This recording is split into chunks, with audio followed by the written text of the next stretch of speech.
Um momento de devoção com Deus, para encorajar, inspirar e bendicionar. Bom bini.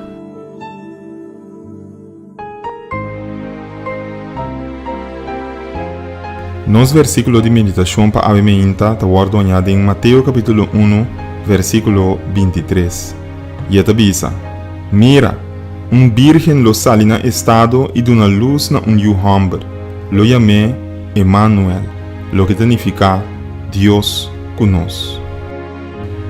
Como que gente a guardo enganar e como que gente adrenta confusão espiritual riba o tópico de caráter de seu Criador, o caráter de Deus. Deus amanda Jesus para mostrar gente e ángel, inteiro universo realmente, quem realmente Deus está. Segundo a lesa de 4 evangelhos, logo bem mira e compreender que é o propósito de vida. Realmente tudo o que Deus cria, tanto para piscar outro animal de mundo e palo e mata Realmente Deus cria tur para servir outro. E luna, e solo, estrela, tudo serve nos de uma maneira ou outra. E solo te manda luz para nós durante o dia.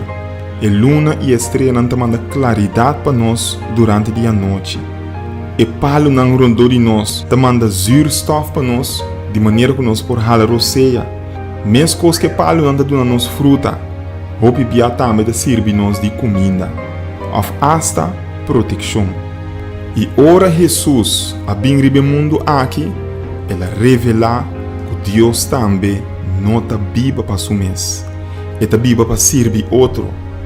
Vida cristiana não é vida de minuto mais de acessaki e minuto mais de acessaia.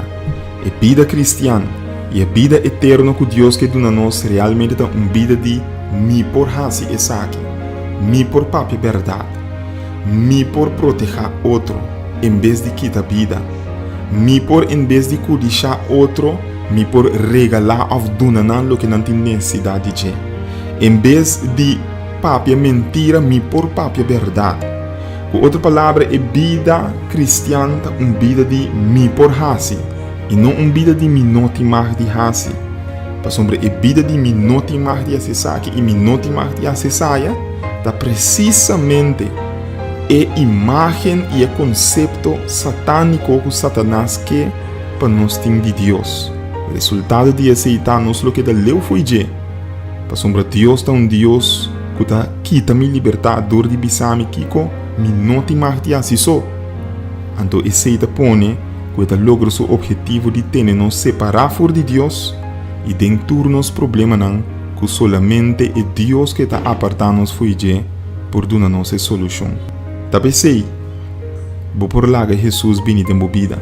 Não para trobar de hasi essa que oferecia e quita a liberdade, senão para dar a força para servir outro. É vida cristiana, livre e feliz. Lá nos reza. Senhor Deus, me agradecido imensamente que você manda Jesus para mostrar-nos que é vida que você dá nós. Vida que ainda ora nos planta bom, nós lo recebi bom back também. Vida livre fora de conceito robês de quem abotar. E vida que ainda nós por aí é solução que nós temos ter dor de abo que dá nos vida também. Danke para escutar nossa oração. Tudo isso aqui não te lo que nós te pedi agradecer, em nome de Jesus. Amém.